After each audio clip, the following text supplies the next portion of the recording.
जाळून नेला आणि तुमच्या आई बापाला पैसे दिले आणि खून सुद्धा आम्ही जिरवला, हे नेते सांगणार का? आणि जात म्हणून घेणारे ऐकणार का? कोणत्या जातीचा पगडा तुमच्या डोक्यात आहे? लाभार्थी टोळे वाचवणं याला जातीचं निष्ठावंत नाही म्हणत. तुमच्या डोक्यातला खूळ काढा. तुम्ही लाभार्थी झालात, ज्या नेत्याने खून केलाय त्याचे विचार जर डोक्यात घेऊन चाललात तर नियती सुद्धा तुम्हाला माफ करणार नाही कधीच. तुम्हाला सडून मरावं लागणार. सडून कुणाचा उद्या उद्या करता तुम्ही? आम्ही नाही चुकीचं समर्थन करत, तो मराठ्याचा जरी असलं तरी आम्ही समर्थन नाही करत. तुम्ही गुंड लोक वाचवण्यासाठी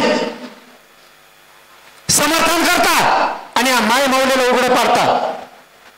अरे तुम्ही निष्ठावान आणि जातवान असतात ना.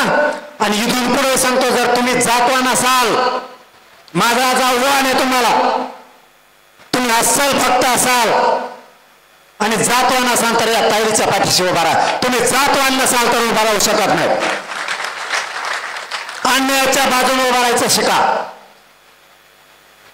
तुम्ही जर असंच करत गेलात तुम्हाला संपवून घेणार आहेत. हो, आपला शब्द लिहून ठेवायचा. तुम्हाला जर वाटत असेल तुम्हाला जागीरदार आहेत, तुमचं ते ठोय ठोई ते दसांना सांगता येतं बघा, ठोई ठोय त्यांना सांगता येतं. ते तुम्हाला वाटत असेल तुम्हाला ठोय काढायच्या आत एका गोट्यात पोरं मराठीचं पाणी पाहिजे तुम्हाला, एका गोट्यात. फक्त आणखी मी त्यांना सोडी नाही. मी म्हणतो नको, शांत राहा. राज्य आणि जिल्हा आपल्याला शांत ठेवायचं, जातीवादानं भरभटून द्यायचा नाही म्हणून शांत होतो. नाही आम्ही कमी नाही, लय खुंकार पटते आमचे बी. एकदा जर मागा लागले ना तर रस्त्याने पळ सुद्धा देणार नाहीत लाभार्थी टोळीला. आणि आता थोडी राहिली ती पण पुरी घालतो का नाही दादा? ती घालायचीच. आणि तुमच्या चेहऱ्यावरती ताई आणि फडसत तुम्हाला सगळं सांगतो, चेहऱ्यावर हसूच आणि तवाच मागं सरकारतावर मागं सरकारणार आहे.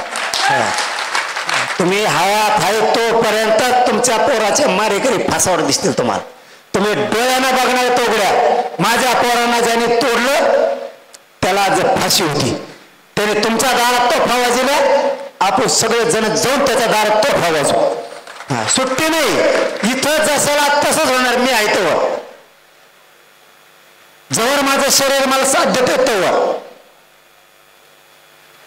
मी फक्त शरीराने थोडा ढिल्ला पडलो. मग इतके उपोषण झाले त्याने साथ देणार. पण हाय तोवर या महाराष्ट्रातल्या कोणत्या जातींना टेन्शन नाही घ्यायचं. हक्काने तुमचं पोरग असल्यासारखी येऊन सांगायचं आमचं असं असं झालंय. मग मराठी तुम्हाला संरक्षण देणार आणि मी तुमचे आरोपी जेलात घालणार.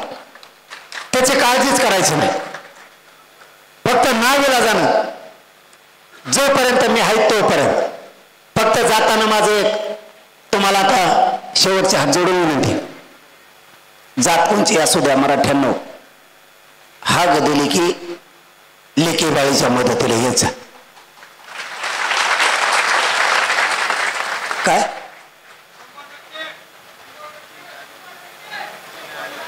काहीतरी काय म्हणायचं सांगायचं?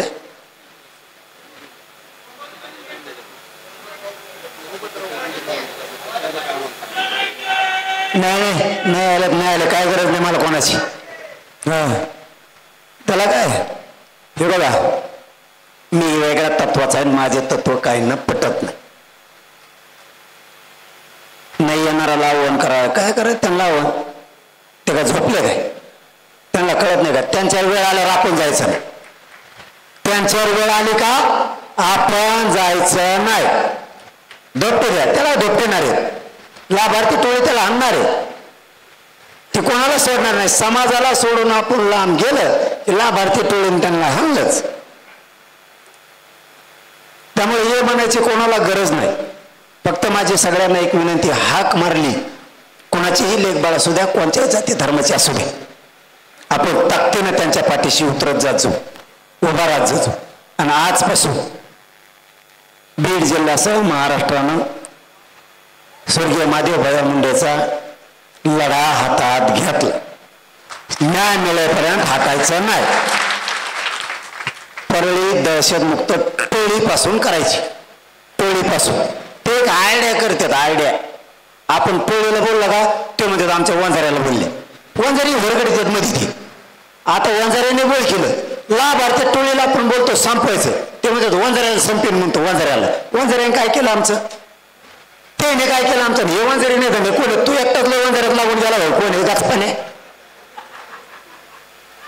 काही सांगते ते टोळीला बोलतो आपण.